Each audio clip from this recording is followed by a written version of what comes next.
సంవత్సరాల తరబడి ఎన్ని మందులు వాడినా మీ మోకాల నొప్పులు తగ్గట్లేదా? ప్రాణ పెయిన్ క్లినిక్ లో అత్యాధునిక చికిత్స. ముంబై నటి ఎపిసోడ్ ఇప్పుడు ఆంధ్ర రాజకీయాలను ఇంకా చెప్పాలంటే బెజవాడను షేక్ చేస్తోంది. కొన్ని రోజులుగా రకరకాల మలుపులు, అనేక ఆరోపణలు, పేరున్న సీనియర్ ఐపీఎస్లనే టచ్ చేసిన ఈ కేసును ఏపీ ప్రభుత్వం సీరియస్ గానే తీసుకుంది. అందులో భాగంగానే ఆర్టిస్ట్ కాదంబరి జత్వాని 3 గంటల పాటు విచారించారు అధికారులు. ఆమె స్టేట్మెంట్ ను రికార్డ్ చేశారు. మరి 3 గంటల విచారణలో పోలీసులకు వచ్చిన క్లారిటీ ఏంటి? జత్వాని పోలీసులకు ఇచ్చిన ఆధారాలేంటి? ఎవరి పేర్లను ఆమె బయటపెట్టారు?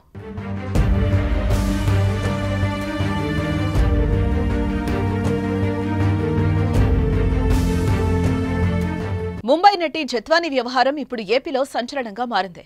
కొందరు సీనియర్ ఐపీఎస్లు తనను వేధించారని ఆమె చేసిన ఆరోపణలను ఏపీ ప్రభుత్వం ఫుల్ సీరియస్ గా తీసుకుంది.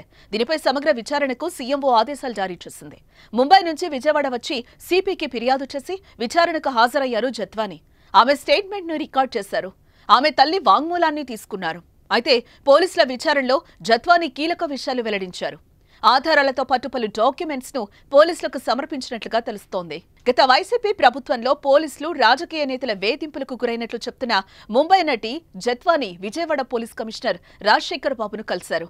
వైసీపీ నేత కుకుల విద్యాసాగర్ తనపై పెట్టిన కేసు, అంతకుముందు ఆమె పారిశ్రామికవేత్త సజ్జన్ జిందాల్ పై ముంబైలో పెట్టిన కేసు వివరాలను పోలీసులకు జత్వాని తెలిపారు.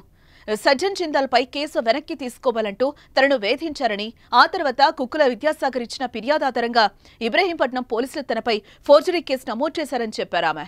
దీనిపై ఐపీఎస్లు ముంబై వచ్చి మరీ తనను, తన వారిని అరెస్టు చేయడం, కోర్టులో హాజరుపరిచి రిమాండ్కు పంపడం వంటివి జరిగాయని ఆమె వివరించినట్లుగా తెలుస్తోంది.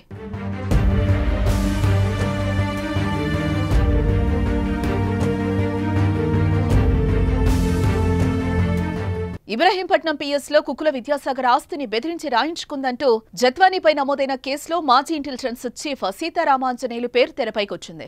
ఆయన ఆదేశాలతోనే తాము అప్పట్లో ముంబైకి వెళ్లి ఆమెను కుటుంబంతో తీసుకురావటం, వేధింపులకు గురి చేసినట్లు విచారణలో పోలీసు సిబ్బంది చెప్పినట్లుగా తెలుస్తోంది. అయితే మరో 2 ఐపీఎస్లు కాంతిరాణా టాటా, విశాల్ గున్ని ఎవరి ఆదేశాలతో కదిలారనే ఆరోపణలపై ఆరా తీస్తున్నారు. జత్వాని ఫిర్యాదులోని అంశాలను పరిశీలిస్తే 3 పోలీసు అధికారులు కీలక పాత్ర పోషించారని తెలుస్తోంది. నాడు నిఘా చీఫ్ గా వ్యవహరించిన PSR Anjaneyulu, Vijayawada CP Kanthi Rana Tata, DCP Vishal Guni ఉన్నారని తెలుస్తోంది. తనపైన విజయవాడలో కేసు నమోదుకు ముందు ముంబైలో తన ఇంటి వద్దకు ముందుగా రెక్కీకి పంపారని చెప్పినట్లుగా సమాచారం. సిచ్యువేషన్ తమకు అనుకూలంగా ఉందని నిర్ణయించుకున్నాకే యాక్షన్లోకి దిగినట్లుగా తెలుస్తోంది. ప్లాన్లో భాగంగానే విద్యాసాగర్తో ఫిర్యాదు ఇప్పించి కేసు నమోదు చేశారని చెప్పుకొచ్చారు. ఆ తర్వాత ముంబైకి విజయవాడ పోలీసులు వచ్చి తానక్కడ నమోదు చేసిన కేసు ఉపసంహరించుకోవాలని ఒత్తిడి చేశారని చెప్పినట్లుగా తెలుస్తోంది.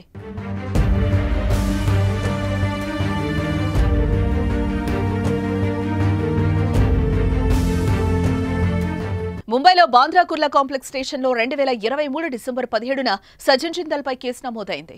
ఆ తర్వాత 12 రోజులకు అంటే 2023 డిసెంబర్ 29న సజ్జన్ జిందాల్ తాడేపల్లిలో జగన్ను కలిసినట్లుగా తెలుస్తోంది.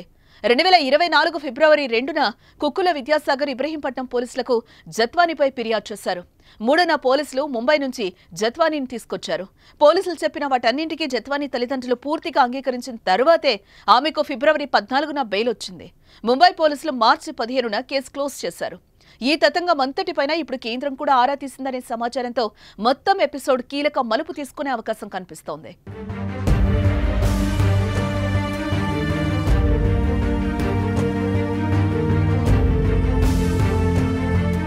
మొత్తంగా జత్వాని కేసు ఏపీలో హాట్ టాపిక్ గా మారిందని చెప్పుకోవచ్చు.